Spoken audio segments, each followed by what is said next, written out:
Yo, selamat datang, boy, channel YouTube. Ya, bukan channel YouTube juga sih. Ini channel channel nugas sebenarnya. Yuk, langsung saja.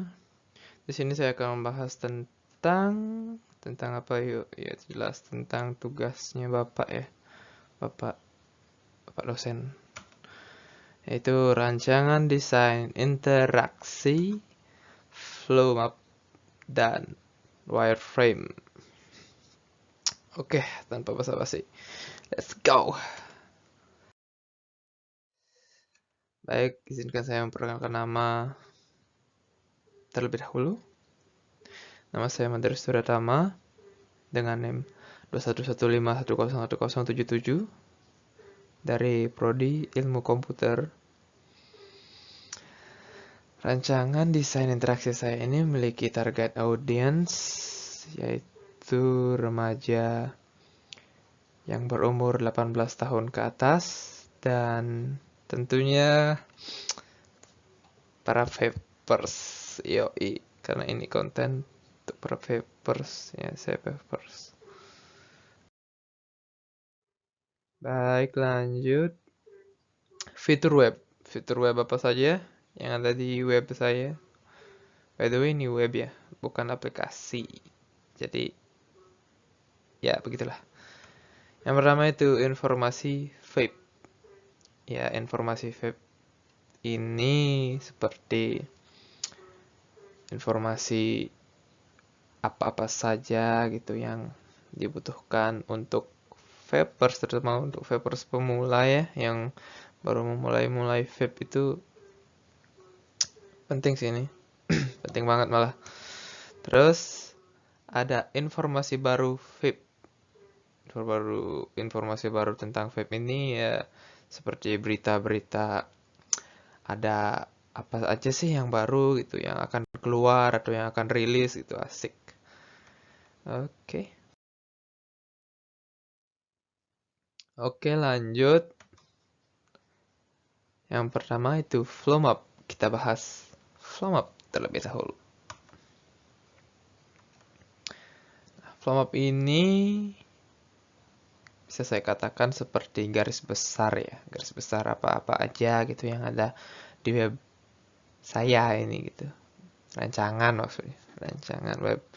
Yang pertama itu splash screen tentunya.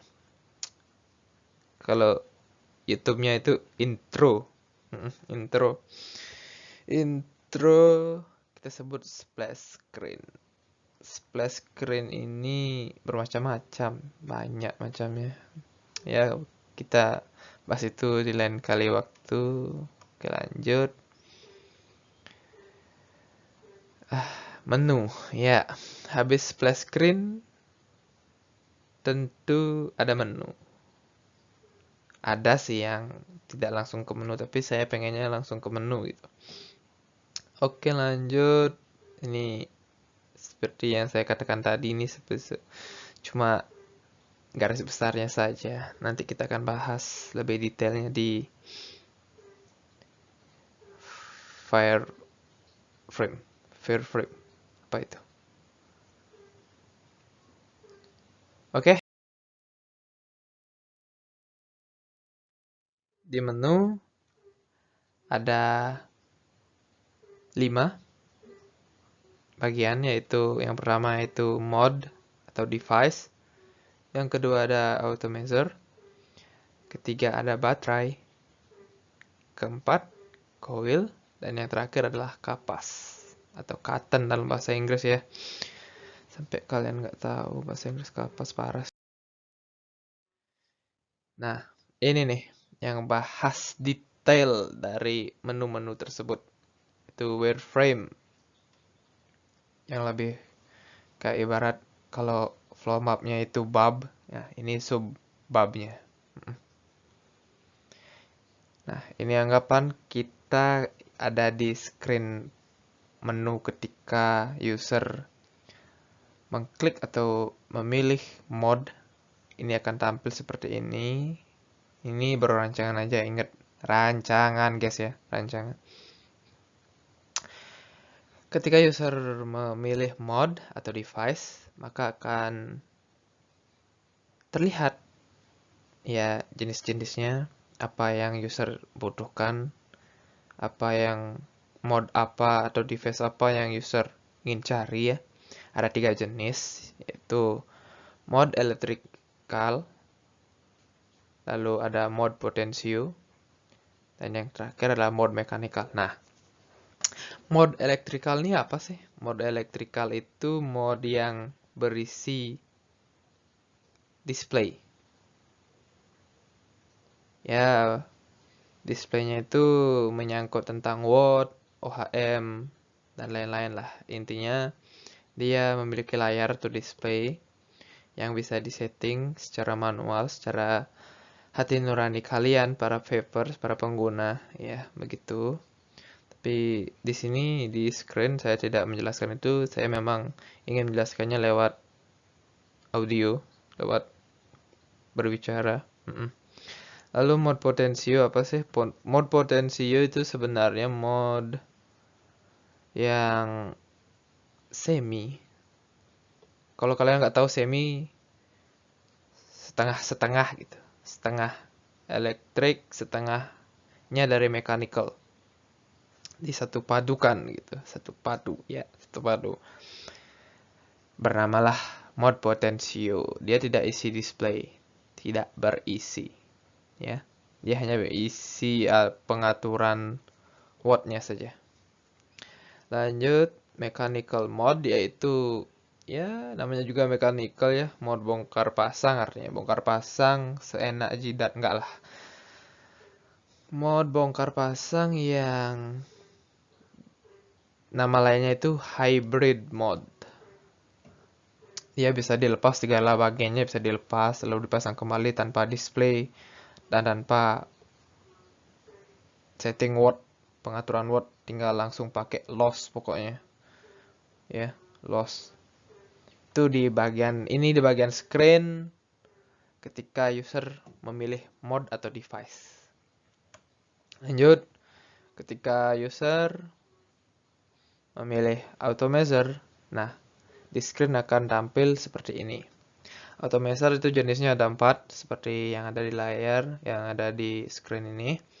Yang pertama ada RDA, kedua ada RTA, yang ketiga ada RDTA, yang keempat ada RBA. Apa sih RDA itu? Seperti, atau sebelum bahas RDA, mungkin kalian para pemula, apa sih itu auto measure? Auto measure itu tempat coil, kapas, dan tempat kalian menghisap gitu ya, menghisap vape kalian gitu, agar bisa berasa gitu, berasap dan ya seperti itulah. Nah, auto measure inilah yang menghasilkan flavor begitu, yang dipasangkan nanti di mode di device kalian masing-masing. Nah, RDA itu apa? RDA itu auto measure tanpa cartridge atau tanpa tank atau tanpa penyimpanan liquid, yang dimana RDA ini hanya memiliki komponen coil dan kapas, dan juga decknya tentu. Tanpa deck ya gimana masang coil dan masang kapas, bro. Lanjut, RTA ini adalah versi lain dari RDA. RTA ini adalah biasanya digunakan bagi orang-orang yang tidak mau ribet gitu. Habis isep, habis sedot itu isi liquid lagi, buka capnya lagi, itu gitu sih. RDA ini dia punya cartridge, tinggal isi cartridge-nya, isi tanknya itu, mau terserah mau full atau setengah atau gimana, sesuai keperluan kalian ya itu. Nah, RDTA ini gimana?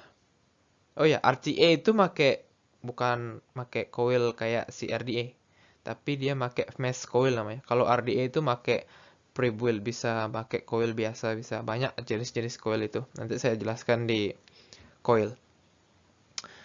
Secara singkatnya RDA seperti itu. RDA intinya nggak sama dengan RDA. Kalau RDTA itu atau RDTA bahasa Inggrisnya asik, pakai bahasa Inggris dong. Enggak lah. RDTA itu seperti halnya kayak mod Potensio tadi, gabungan dari RDA dan RDA. Jadi gabungan jadi satu. Artinya RDTA itu bisa pakai coil seperti RDA, namun juga memiliki cartridge seperti RTA. Nah, singkatnya gitu tuh, para vapers. Ya, vapers pemula terutama. Kalian harus tahu apa bedanya.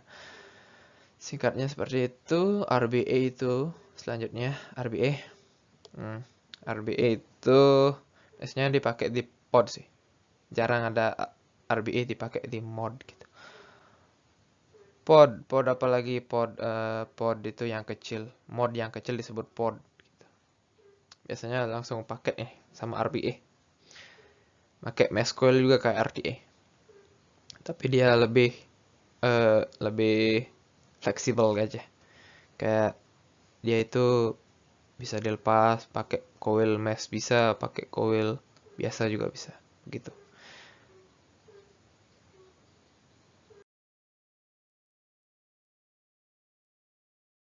Oke, lanjut kita ke baterai. Nah, jika user mengklik baterai, maka di screen akan terlihat jenis baterai yang ada saat ini, yaitu baterai 18650. Jenisnya ini bukan mAh-nya, bukan kapasitasnya ya. Ini jenisnya 18650 baterai vape ini. Dia beda ukuran aja sih, boy. Beda ukuran aja sama beda ampere pakainya. Beda ampere, beda mAh, gitu-gitulah. Mereknya ya banyak. Seperti halnya mod juga banyak mereknya, tapi saya belum bahas di sini karena ini baru rancangan. Saya bahas poin-poinnya saja. Nah, di sini baterai itu ada dua jenis, yaitu 18650 dan 21000 atau 21000 lah kita bilang ya. Nah, bedanya apa? Ya, seperti yang saya katakan tadi, jenisnya beda, tentu ukurannya juga beda. Biasanya 18650 ini bikinan Sony, nyebut merek, maaf. Maaf. Ya, bikinan pabrik tit gitulah intinya. Dan diperuntukkan untuk mod-mod zaman bahula. Enggak zaman bahula sih. Mod-mod yang bahkan mod-mod sekarang ada juga yang pakai. Tapi bedanya itu cuma beda era aja sama yang 2021 21.000 ini. Itu aja sih. Dan oh iya, baterai itu juga ada jenis-jenisnya, tapi di sini saya lupa bikin, jadi saya jelasin aja. Jenis-jenis baterai itu ada yang saya tahu ya, ada berapa ya? Wah, kalau merek sih banyak, jenisnya cuma dua kayaknya. Yang pertama itu PTC. PTC itu kepunyaan merek sebelah, dan AWT. AWT itu kepunyaan juga merek ya, seperti namanya AWT itu. Oke, lanjut. Oh, di bagian baterai ini kalian harus klik di memilih baterai ya, agar ya siapa tahu gitu kalian nggak tahu mana baterai ori, mana baterai KW gitu. Hati-hati aja. Lanjut, coil. Nah, di coil ini bagian yang amat penting gitu. Penting banget malah untuk vapers ketahui. Nah, jika kalian sudah menentukan mod, sudah menentukan atomizer, dan sudah membeli baterai gitu, tentunya kalian pasti akan membeli coil. Ya, jelas bagaimana kalian nge-vape tanpa coil, mustahil gitu. Nah, coil ini ada 3 jenis, yaitu dual coil, single coil, dan juga mesh coil. Nah, dual coil itu apa sih? Masa ya aku jelasin lagi? Iyalah, dual coil itu ya tentu. Kalau dual ya dua, coil ya coil gitu. Berarti dua coil gitu. Dua, ya. Nah, coil ini dipasang di mana? Ya, seperti yang saya katakan tadi, coil ini nanti dia akan dipasang di automizer atau tempat kalian menghisap itu. Akan dipasang di sana dengan konfigurasi yang akan disesuaikan dengan automizer kalian. Kalau automizer kalian itu single coil, ya pakailah single coil gitu. Kalau automizer kalian dual coil, ya pakai yang dual coil tentunya. Kalau automizer kalian RTA atau RDTA atau RBA yang mendukung mesh coil, ya pakai mesh coil juga bisa, pakai dual coil, single coil juga bisa, tergantung. Itu tergantung automezernya. Dan coil-coil ini juga pun banyak sih, merek-mereknya itu banyak. Tapi nggak akan saya sebutkan di sini, nanti dikira promosi. Lanjut, yang terakhir ada kapas atau cotton. Nah, di sini jenisnya itu tergantung mereknya, makanya saya menaruh mereknya sekarang ini. Maaf banget, ya maaf banget. Atau malah saya bersyukur gitu. Siapa tahu dijadiin brand ambassador Aston Kare. Yang pertama itu ada Holy Fiber. Yang kedua itu ada Cotton Bacon. Yang ketiga ada Kendo. Dan terakhir ada Atomic Cotton. Dan masih banyak-banyak yang lainnya, tapi saya masukin keempat ini karena keempat ini saya bisa kategorikan sebagai empat besar gitu ya. Empat kapas yang paling dicari sekarang gitu. Lalu apa sih bedanya? Bedanya itu Holy Fiber. Nah, dari Holy Fiber namanya juga Holy Fiber. Holy artinya liburan dan fiber artinya apa? Nggak begitu artinya. Holy Fiber tuh beda. Setiap kapas tuh punya karakteristik seratnya masing-masing gitu. Kalau kalian nanti misalkan beli kapas gitu, kalian coba-coba aja gitu. Mana karakter kapas yang pas di kalian. Nggak ada, wah kapas ini enak nih. Si A bilang kapas ini enak, si B kapas ini enak, si C bilang kapas yang ini enak. Nah, itu tergantung selera sih. Tergantung selera kalian masing-masing. Holy fiber itu seratnya lebih ke serat lurus dia. Kalau cotton bacon seratnya lebih ke tekstur sama lembut gitu. Kalau kendo dia agak padat, terus kurangnya di penyerapan ya. Kalau atomic cotton tuh dia lebih ke apa ya? Lebih ke lembut. Nah, itu. Lalu bedanya apa? Kalau kapas yang seratnya lurus biasanya gampang nyerap liquid, tahan lama, dan nggak mudah putus biasanya. Karena dia kayak transitor gitu, lurus dan banyak itu bertumpuk-tumpuk. Jadinya dia lebih awet lah. Kalau cotton bacon, dia karakternya tuh, wah, flavornya muncul banget, saya akui. Tapi kalau masalah keawetan dia kalah sama Holy Fiber. Tapi Holy Fiber nggak kalah flavor sih, ya 50-50 lah kalau saya bilang, karena saya pakai Holy Fiber sih. Lalu Kendo seperti yang katakan tadi, dia tuh teksturnya agak gimana, agak padat, terus susah nyerap liquid, tapi awetnya boy minta ampun, bisa sampai seminggu sumpah, nggak bohong.